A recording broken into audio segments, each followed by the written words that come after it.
Hello friends. Now let us take up the unit number 4, writing a Java web program. Actually, this is your starting point in Java. In the previous unit, unit number 1 and 2, I explained the basic elements of web paradigm as well as all the allied concepts. That is the essential prerequisite. In the third unit, I have explained the structure of the Java program and all the allied concepts. The task may be very simple, even though the structure of the program is same for a bigger program or small program. So all the elements you learnt. Now, what is our objective in studying Java is you have to develop Java web programs.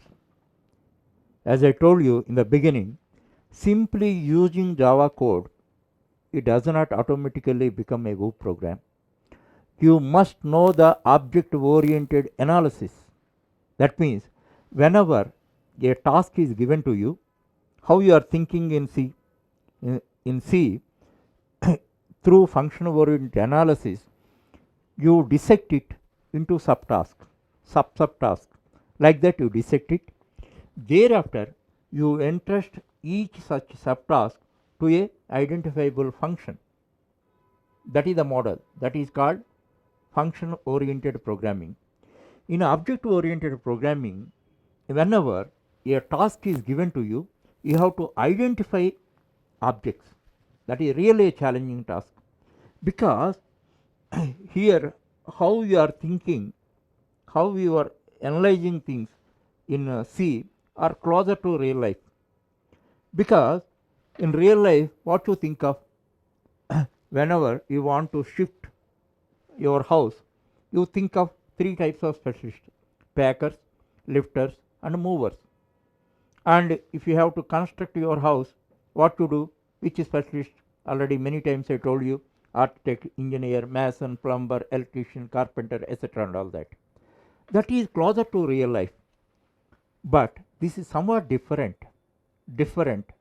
So in this analysis, object oriented analysis, OOA, whenever a task is given, you have to identify the object, because object is the building block of a Java program.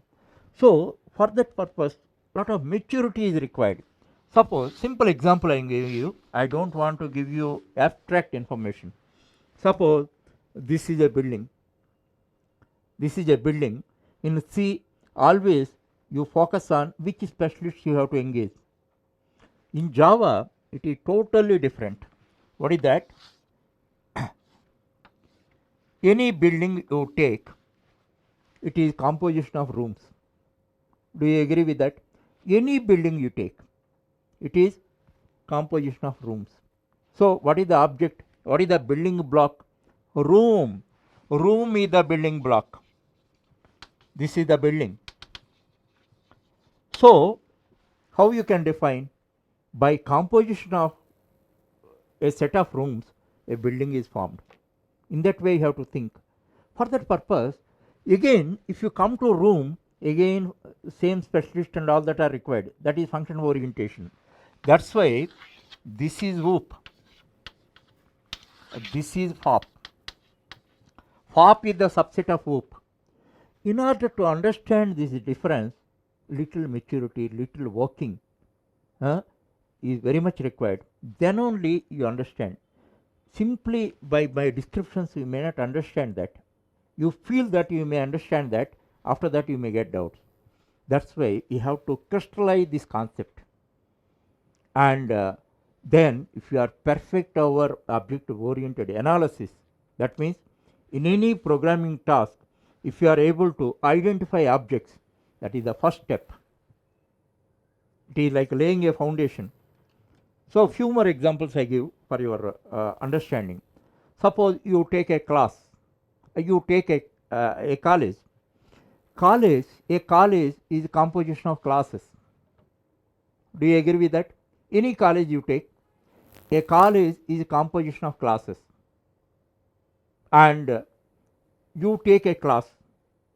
Any class is composition of students. So student is the object. Student is the object. By collection of students, a class is formed. By collection of classes, a college is formed. In that way, you have to refine your thinking, refine your analysis. By that, you can identify objects. And in this context, one more thing, simple thing, how FOP oriented knowledge or C knowledge will help you. Actually, in a C program, you take the main. In C program, what is there? Data is there, and here functions are there. Data is there, functions are there. Functions act upon the data and gives result.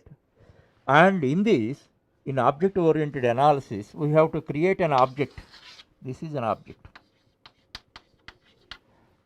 What is there in object? In object also, it is a self-contained entity. In that, data is there and a set of functions are there which act upon the data and gives result. Understand? So here in C, data is separate, functions are separate. Functions are separate, but in Java, in this is you take as FOP, you take as WOOP. In this, data and functions are integrated as a self-contained entity. That is the difference. This you have to understand. This you have to understand means first you have to understand this one. That's why every time repeatedly I am telling you, first complete FOP, then come to WOOP. Then you need not spend any extra time and all that. And with the same amount of time, you can achieve mastery over Java.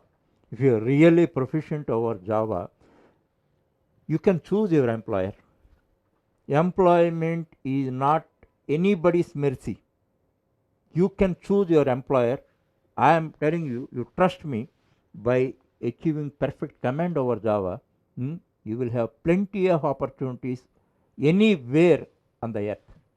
That's what I am telling. So that's why I am telling you, simply using Java code, you cannot write WOOP program. So first you have to make object oriented analysis. Thereafter, you have to identify object, that is the building block. Then using Java code, you have to write the program. Then that is called Java WOOP program.